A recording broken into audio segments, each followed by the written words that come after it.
शास्त्रों की बातें भी अपनी परिस्थिति के अनुसार ही अपने ऊपर ढालना चाहिए। शास्त्रों में लिखा है कि चार पदार्थ करतल वाके, मात पिता प्राण सम जाके।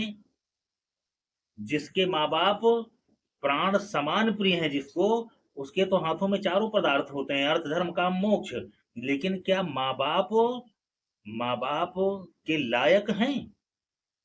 उसके लिए भी तो गोस्वामी जी ने लिखा है कि जाके प्रिय न राम वैदेही, तजो कोटि बैरी सम यद्यपि परम स्नेही, तजो पिता प्रहलाद विभीषण पंदु भरत महतारी, बलि गुरु तजो कंत ब्रिज बनितनि भय मुद मंगलकारी।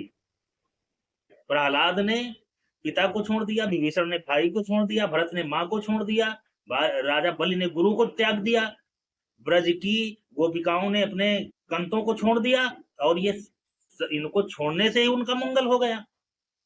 तो उनकी अपनी अपनी परिस्थितियां थी, और वो परिस्थिति क्या थी कि ये लोग भगवान के द्रोही हो गए। और भगवान कौन है? भगवान तो राम है, और राम विग्रहवान धर्मा, राम ही धर्म के विग्रह हैं। और धर्म का विग्रह है क्षमा दमो अस्तेयम शौचम इंद्रिय निग्रहम, धीर विद्या क्रोधा धर्म से 10 लक्षणम।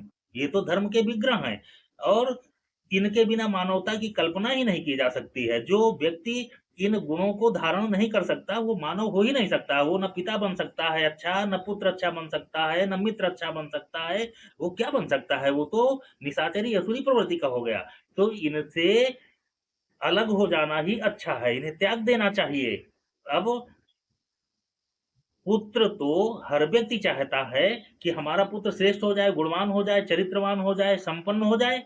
लेकिन ये सारे गुण तो तब आएंगे जब माता पिता उनको संस्कार देंगे। लेकिन आज माता पिता की स्थिति आप देख लो कि आधुनिकता और पाश्चात्य सभ्यता में इस तरीके रम गए हैं कि अपनी संतान को संस्कार नहीं दे पा रहे हैं। और जब उनको संस्कार नहीं मिलेगा, माँ बाप से नहीं मिलेगा, अपने घर से परिवार से संस्कार नहीं मिलेगा, तो वो उस पुत्र से आप कैसे अपेक्षा कर सकते हो कि वो तुम्हें भगवान के तरीके पूजेगा? अरे वो तो तुम्हारे लिए बोझ बन जाएगा।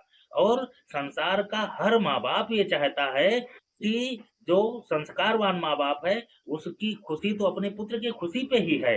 हर माँ बाप चाहता है कि उसका पुत्र गुणवान बन जाए, संस्कारवान बन जाए, संपन्न बन जाए। और हर माँ बाप अपने पुत्र को श्रेष्ठ देख करके, संपन्न देख करके उस अपने हृदय में सुख महसूस करता है, खुशी महसूस करता है। लेकिन इस खुशी को पाने के लिए त्याग भी तो करना चाहिए। अपने सुखों का त्याग, माँ बाप अपने सुखों का त्याग कर देते हैं पुत्रों को आगे बढ़ाने के लिए।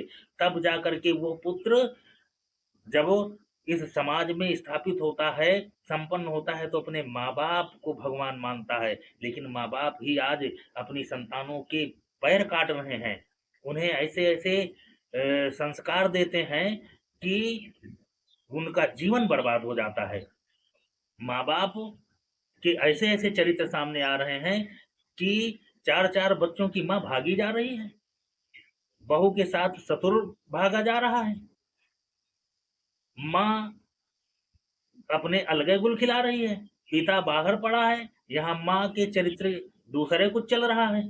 तो इन लोगों के परिवार नहीं बिगड़ेंगे तो और किसके बिगड़ेंगे? और ऐसे बिगड़े हुए परिवार में जो संतानें होंगी, उनसे आप अपेक्षा करते हो क्या कि माँ बाप को ये भगवान मानेंगे? अरे वो कभी भगवान नहीं मानेंगे, और मानना भी नहीं चाहिए। जो माँ बाप अपने दायित्व का निर्वहन न कर पाए, वो काहे का माँ बाप, वो काहे का भाई, वो काहे का मित्र? इसके लिए तो आपको भगवान राम से सीख लेनी चाहिए। भगवान राम के चरित्र को देखो आप कि किस तरीके से उन्होंने मानव जीवन में आकर के आदर्श स्थापित किया। हर युग में कोई न कोई एक आदर्श चरित्र होता है।